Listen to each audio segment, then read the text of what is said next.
ये कहानी एक ऐसी माँ के ऊपर आधारित है जो अपने बच्चों को एक एटिक के अंदर बंद कर देती है और फिर इन बच्चों के बीच में वहाँ पर क्या क्या होता है ये हम आज की इस एक्सप्लेनेशन में देखने वाले हैं। आज मैं जिस फिल्म को एक्सप्लेन करने वाला हूँ उसका नाम है फ्लावर्स इन एटिक और ये फिल्म 2014 में रिलीज हुई थी।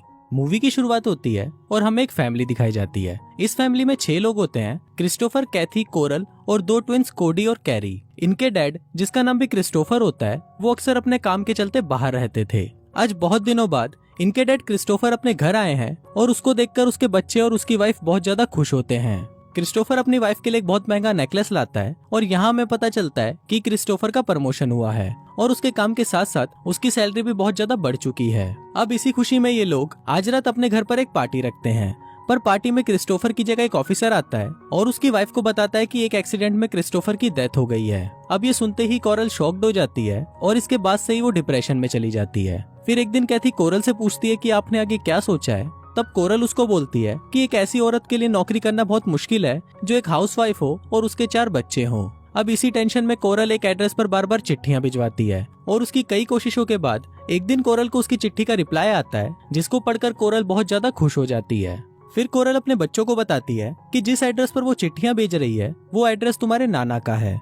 इस पर कैथी उससे पूछती है कि आपने तो बताया था कि हमारे कोई नाना नहीं है, जिस पर कोरल उसे बोलती है कि तुम्हारे डैड और मैंने भागकर शादी की थी जिसके बाद से तुम्हारे नाना और नानी हमसे नफरत करने लगे थे, इसलिए तुम्हारे पापा नहीं चाहते थे कि तुम लोगों को इस बारे में पता चले।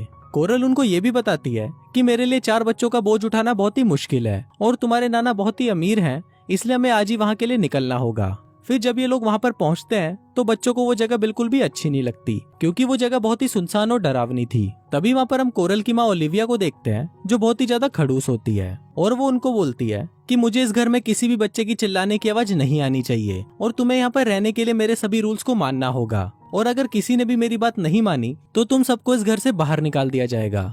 वो बच्चों को बोलती है कि जब तुम्हारी माँ यहाँ से चली जाएगी तो मैं तुम्हें इस रूम में लॉक कर दूंगी ताकि तुम लोग यहाँ से बाहर ना निकल सको क्योंकि तुम्हारे नाना को अभी तक ये नहीं पता कि तुम यहाँ पर हो। अब ये सुनते ही कैथी अपनी माँ से पूछती है कि आपने नाना को हमारे बारे में क्यों नहीं बताया। तब कोरल उसे बताती है कि तुम्हारे नाना तुम्हारे डैड से बहुत ज्यादा नफरत करते थे पर अब वो बहुत बूढ़े हो चुके हैं और कभी भी टपक सकते हैं और उनके टपकते ही सारी प्रॉपर्टी हमारी हो जाएगी।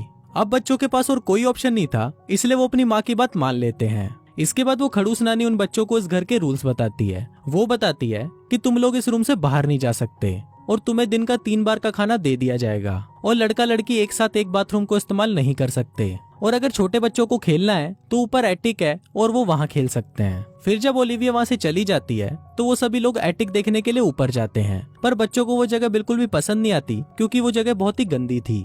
फिर एक दिन जब बच्चे ऊपर चिल्ला रहे होते हैं तभी वहाँ पर उनकी नानी आ जाती है। अब क्योंकि इन बच्चों ने रूल्स तोड़ा था तो इनको सजा तो मिलनी थी, पर कोरल अपने बच्चों की सारी गलती अपने ऊपर ले लेती है जिस वजह से सजा भी कोरल को मिलती है। फिर ओलिविया कोरल की पीठ पर चाबुक से बहुत मारती है और सभी बच्चों को उसके निशान दिखाती है। फिर जाने से पहले ओलिविया उनको बोलती है कि तुम सब शैतान के बच्चे हो और ये बोलकर वो वहाँ से चली जाती है। फिर अगले दिन कैथी अपनी मॉम से पूछती है कि नाना और नानी डैड से इतनी नफरत क्यों करते हैं, जिस पर कोरल उसे बताती है कि तुम्हारे नाना मेरे काफी करीब थे, वो ज्यादातर मेरे साथ ही रहा करते थे जिस वजह से वो तुम्हारी नानी को ज्यादा टाइम नहीं दे पाते थे और इसी कारण वो मुझसे चिढ़ने लगी। फिर एक दिन तुम्हारे नाना अपने भाई को यहाँ पर लेकर आए जो रिश्ते में मेरे अंकल लगते थे और उनके मॉम और डैड की डेथ हो चुकी थी। वो लड़का दिखने में बहुत ज्यादा अच्छा था जिस वजह से मैं उसे पसंद करने लगी और फिर एक दिन हम दोनों ने भागकर शादी कर ली, जिसके बाद से तुम्हारे नाना ने मुझे जायदाद से निकाल दिया और वो हम दोनों से नफरत करने लगे। अब काफी हफ्ते बीत जाते हैं पर कोरल अपने बच्चों से मिलने नहीं आती, इसलिए कैथी दिनों को काउंट करने के लिए दीवार पर एक कैलेंडर बनाती है। फिर एक दिन कोरल जब उन लोगों से मिलने आती है तो वो बहुत ज्यादा खुश लग रही होती है। फिर कैथी कोरल को बोलती है कि तुम नाना को हमारे बारे में कब बताओगी, जिस पर कोरल उसे बोलती है कि वो ऐसा कभी नहीं कर सकती क्योंकि यहाँ पर आने से पहले कोरल और उसके डैड के बीच में ये बात हुई थी कि अगर तुम्हारा कोई भी बच्चा नहीं होगा तभी तुम इस घर में रह सकती हो और मैंने उनको ये बोला था कि मेरा कोई भी बच्चा नहीं है। अब ये सुनकर कैथी को बहुत ज्यादा बुरा लगता है और उसे लगता है कि कोरल हमें यहाँ बंद करके अपनी जिंदगी आराम से जी रही है। अब कैथी अपने छोटे बहन भाइयों का माँ की तरह ख्याल रखती है क्योंकि कोरल उनसे काफी हफ्तों तक मिलने नहीं आती और फिर एक दिन जब वो उनसे मिलने आती है तो वो उनके लिए नए कपड़े और गिफ्ट्स लेकर आती है, पर इन बच्चों के लिए इन गिफ्ट्स का कोई मतलब नहीं था क्योंकि वो अपनी जिंदगी एक कमरे के अंदर घुट घुट कर जी रहे थे। इसके बाद कोरल उनको बताती है कि आज घर में एक पार्टी है जिसपे कैथी और क्रिस्टोफर उस पार्टी में जाने की जिद करने लगते हैं। अब कोरल इसके लिए मान तो जाती है पर वो उनको बोलती है कि तुम लोगों को सब कुछ छुप कर देखना होगा और वो उन दोनों को एक टेबल के अंदर छुपा देती है।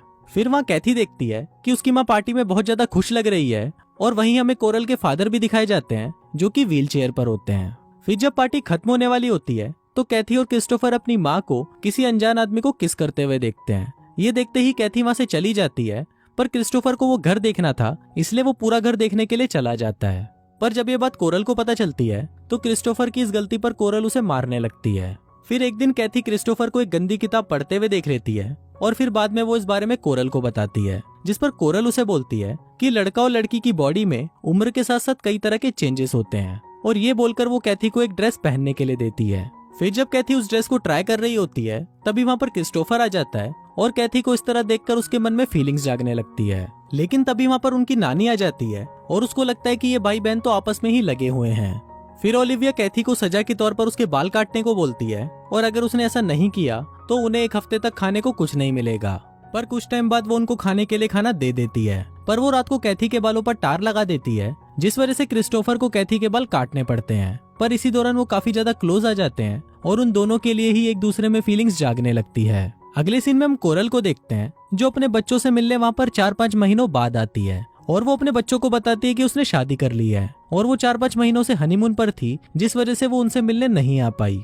अब ये सुनकर क्रिस्टोफर और कैथी को बहुत ज्यादा गुस्सा आता है और वो इस बात के लिए कोरल के ऊपर भड़कने लगते हैं, पर कोरल उनको शांत करने के लिए ओलिविया के हाथों उनके लिए डोनट्स भिजवाती है। फिर अगले सीन में हम क्रिस्टोफर को देखते हैं जो बहुत ही चालाकी से ओलिविया से उस कमरे की चाबी का प्रिंट एक साबुन में ले लेता है और ये लोग यहाँ से बहुत सारा पैसा चुरा कर यहाँ से भागने का प्लान बनाते हैं और इसके लिए ये लोग रोज घर में चोरी करना शुरू कर देते हैं। फिर एक दिन इनको चोरी करते हुए एक किताब मिलती है जिसमें घपाघप की सारी पोजीशंस के बारे में लिखा होता है। अब उस किताब को पढ़कर उन दोनों में फीलिंग्स जागने लगती है और वो दोनों वहीं पर ही घपाघप करना शुरू कर देते हैं। फिर अगले दिन हम उनके छोटे भाई कैरी को देखते हैं जो बहुत ज्यादा बीमार होता है, जिसके बाद कोरल ना चाहते हुए भी उसको हॉस्पिटल ले जाती है। फिर कुछ दिनों बाद कोरल वहां आकर उनको बताती है कि कैरी को फूड पॉइजनिंग थी जिस वजह से उसकी डेथ हो गई। अब इसके बाद से हम देखते हैं कि इन सभी की तबीयत धीरे धीरे खराब होना शुरू हो जाती है, पर ये लोग इतना पैसा तो इकट्ठा कर लेते हैं कि यहाँ से भाग पाएं और आज ही ये लोग ब्रेकफास्ट के बाद यहाँ से भागने का प्लान बनाते हैं। पर तभी वहाँ पर कोडी उन्हें बताती है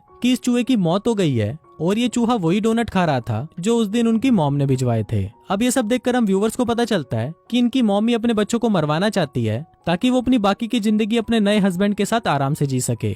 फिर थोड़ी देर बाद वहाँ पर ओलिविया आ जाती है जिसको देखकर वो तीनों बच्चे वहाँ से भागने लगते हैं। ओलिविया लोगों को रोकने की कोशिश करती है पर ये लोग वहाँ की लाइट्स बंद कर देते हैं क्योंकि उनको पता था कि ओलिविया को अंधेरे से बहुत डर लगता है। अब ओलिविया अंधेरे से बहुत ज्यादा घबरा जाती है और वो उनसे रिक्वेस्ट करती है कि प्लीज ऐसा मत करो। इस पर क्रिस्टोफर उसको बोलता है कि तुम तो हमें मारने वाली थी, जिस पर ओलिविया उन्हें बताती है कि डोनट्स में जहर मिलाने का प्लान तुम्हारी माँ का था।